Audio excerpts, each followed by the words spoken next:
Hello, this is Michael Hexter, and this is episode 6 of my YouTube video cast called Politics 2100. And today I've decided to change the topic a little bit to a older blog post I wrote. Actually, I wrote it almost 10 years ago, 9 years and change ago, about, or actually a series of posts about the right wing, the psychology of the right wing.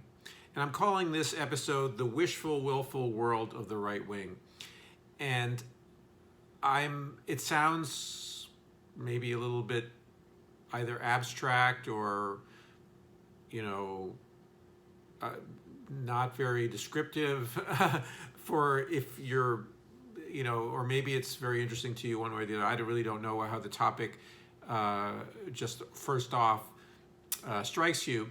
But I'm going to link to the 3 blog posts I wrote around this topic almost 10 years ago. And the reason why I'm putting it now in this video cast is that I think this idea is held up pretty well for almost 10 years, and I think it draws together lots of ideas and perspectives that helps people who are not on the right wing understand how the psychology of people on the right wing works and how their political strategies and political operations work. And I also today it was brought to my attention again because I was interacting on Twitter with a couple right-wingers, and it again struck me that these people fit this theory or this idea I had about the psychology and the temperament of people on the right wing, and how their politics flows from this willfulness. So the central concept is willfulness, and this is a concept that is not something that people usually use in everyday life. It's not a concept that's even in psychology. I have a PhD in psychology, and I studied among other things narcissism, and willfulness is used by some personality psychologists to describe certain aspects of people who are narcissistic or to have a tendency toward narcissism. But it's an obscure theory. It's not really the central thing, even within that world, that specialized world, academic world, and also clinical world. It's not really a concept that's used very much. But to me, it seems to fit very well the psychology, the political actions, and so we can understand how people on the right operate and how they're different from people who are not so far to the right wing. So the idea is as follows, basically, that the people on the right, they don't consciously think this way, or often don't think this way, but that they have a excess of or let's say a religion of willfulness, of basically of thinking that their desires and their will overcome all barriers and the reality of the world, that they can wish away some of the inconvenient aspects of the world because they are wanting. It's hard to put this into words. It's more something that you see in action, that to me at least. So so basically the idea is that the people on the right wing celebrate the defiance of supposedly a all-powerful state or all-powerful liberal conspiracy, and that they are defying the usually it's framed in terms of a conspiracy. The tendency toward paranoia or is often observable in people on the right wing, or especially on the very far right wing. But in general, in the current political discourse, it's all over. Conspiracy theories all over about COVID-19, about what Joe Biden is going to do, and that they are presenting themselves as defying, and exerting their wills against this all-powerful but largely imaginary conspiracy or power, and that they are, and for instance, their leaders are particularly apostles of this willfulness, that they are particularly defiant, and they're always showing their defiance of this supposed liberal conspiracy, this supposed now sometimes it's also not just a political thing. They're also resisting a horde of people who look different than them, and but they're being told to accept them, but they are rejecting them because their will is so powerful. And this is strange. If you never heard this idea before, it sounds like a strange assertion. And so you might want to read the blog posts and think if it really sits with you well or not. But so, like for instance, Donald Trump, from very early on, I wrote these blog posts before he became a notable political figure, or at least I didn't mention him, and he had just started to flirt with birtherism at the time that I wrote these posts. But he was just some guy, whatever. He was a celebrity who was starting to dabble in politics, but it wasn't focused on him per se. But it fits him very, very well. So he likes to make a display of defying, this conspiracy of liberals that are trying to force people to do things that they shouldn't be doing, or that it's not natural, that's not right, that's not American, and he is the person who's going to liberate the country of this terrible conspiracy. And I called the first piece "The Pathology of the Will" because it was echoing the name of the famous propaganda film made by Leni Riefenstahl called Triumph of the Will, Sieg des Willens in German, but it was a propaganda film for the Nazis, and the image of Adolf Hitler also being this sort of willful person who was supposedly through sheer inner his whole presentation in his rallies and in his speeches, he was showing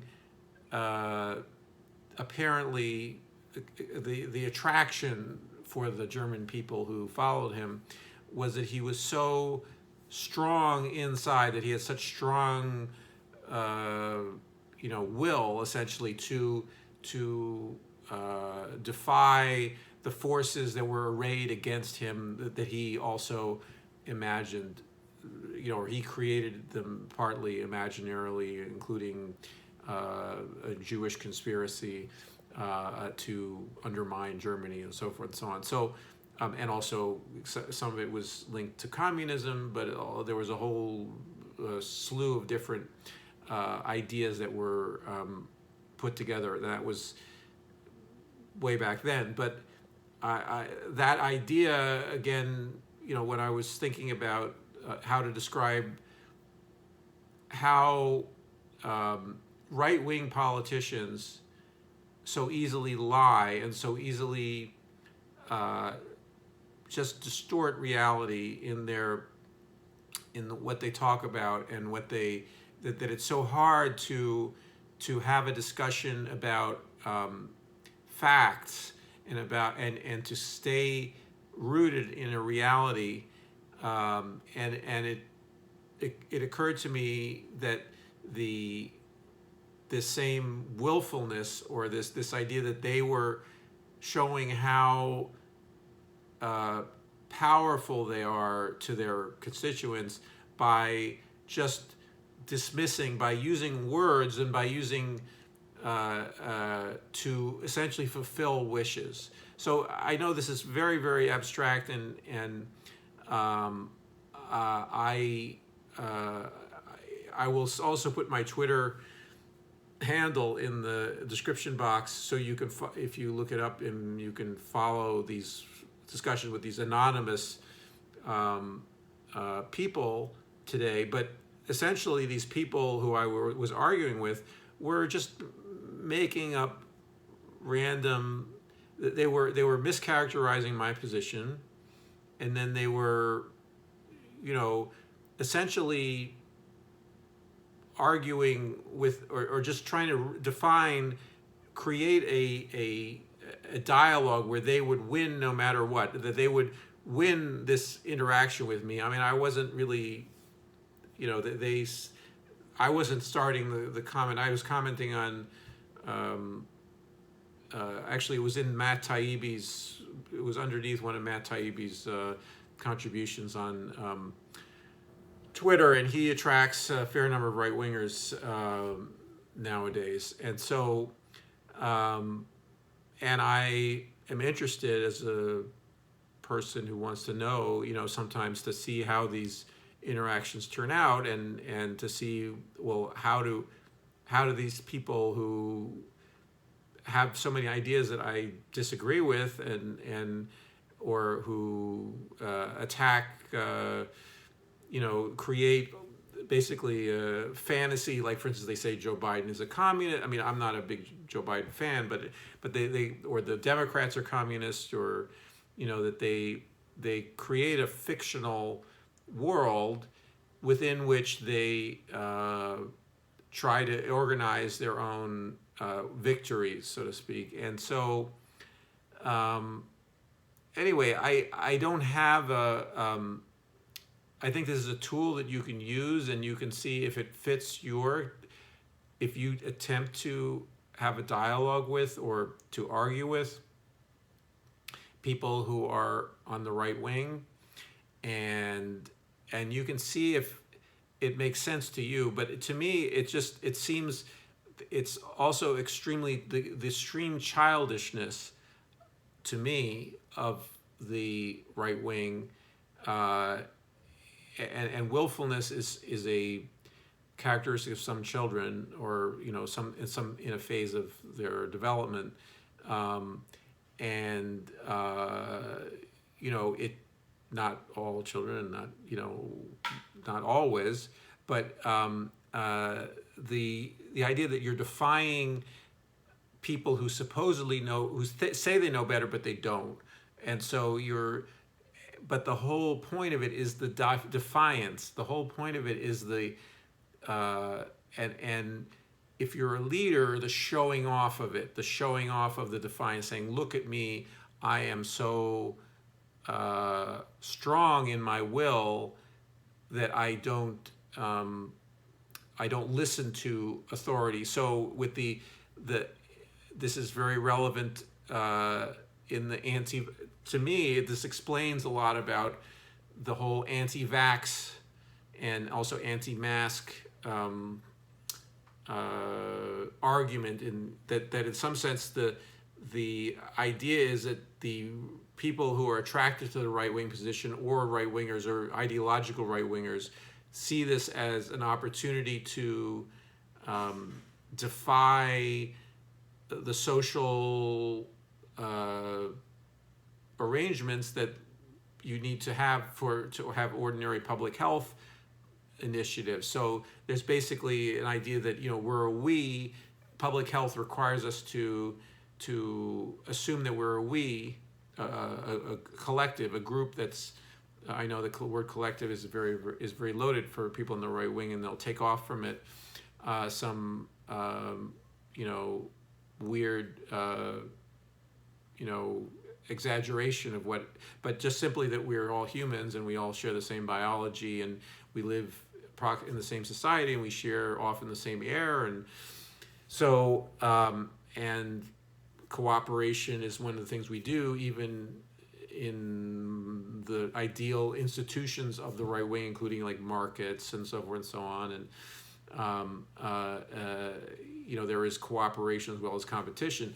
So anyway, the idea with the anti-vax or the anti-mask is to defy what supposedly these authorities are saying, to say I'm not doing that because I'm so strong, or I'm not weak. Okay, another thing, or it just could be that just I'm not weak or I'm strong, and also and also I'm an individual, so also individualism, so this is this theory, and I go into it in some of these pieces.